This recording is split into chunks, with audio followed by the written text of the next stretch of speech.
Hello, and welcome back to part two of my Saints in Armor playthrough, the Battle of White Mountain. As you can see here, we've advanced the turn marker to turn two.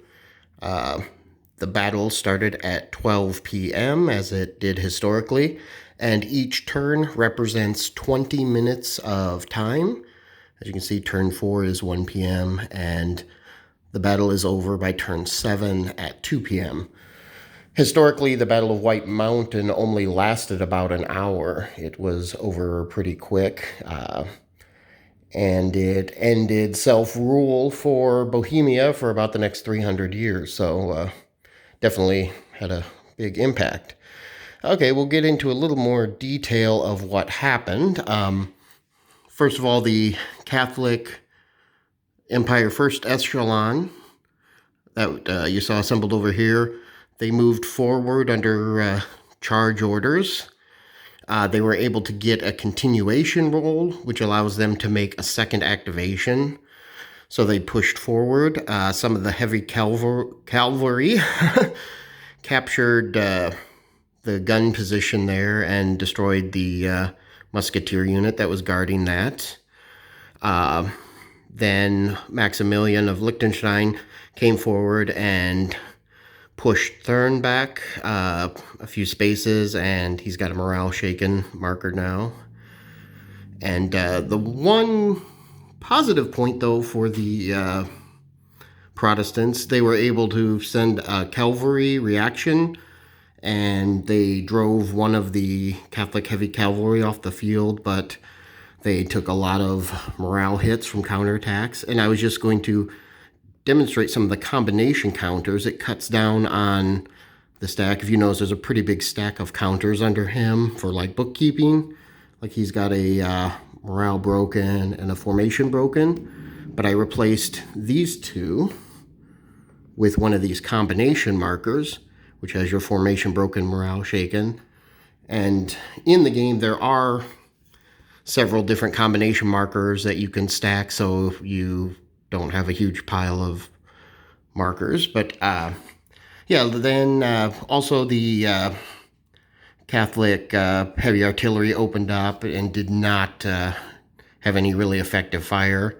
The second echelon then moved forward, kind of filing in behind the first. Outside of that, pretty uneventful. Then over here on the Catholic League forces side, before these forces moved forward, they opened up with a heavy barrage from the 12 apostles, their cannons, let them preach the gospel of gunpowder. And they attacked the heavy infantry unit, and they scored a formation hit, and they also scored a morale hit. So that unit had to make a morale check. And as you can see, the number in red is the morale number. They had to roll a 6 or less to pass the check. Otherwise, they would have took a morale hit. They did pass the check, though, but they still took the formation hit. The other battery opened up and fired at the Protestant light artillery, and they scored a morale hit there. So now that unit receives a negative modifier when it fires. But because it was an artillery unit, you are able to do counter battery fire, which means they were able to return fire on the same unit that attacked them, and they were able to score a morale hit in return, which is pretty hard on that smaller gun because it has a lot of negative modifiers, so it was a pretty lucky hit. Outside of that, Tilly moved forward, some of the musketeers. You'll notice a lot of these units are in open order. They can choose to start in that position. It means they will not take formation hits from going between rough terrain or hitting rough terrain. That would normally cause them to stop and have to reorganize.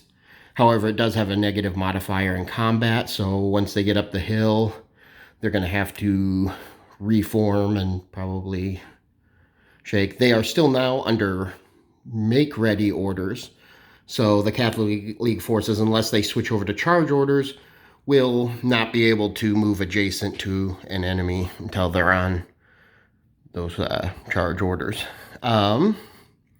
Outside of that, everything stayed the same here as they were not able to activate this turn. So now on turn 2, all the Protestant leaders are able to activate, but there is a hierarchy system. Any units under charge go first, and then make ready, and so on and so forth. So they, unless they choose to preempt their attacks, there's a table you can roll on that. The Catholics are still going to get to push forward pretty hard. Hopefully we can convince the Transylvanians here to start fighting. That would definitely help if we could bring those up from the rear.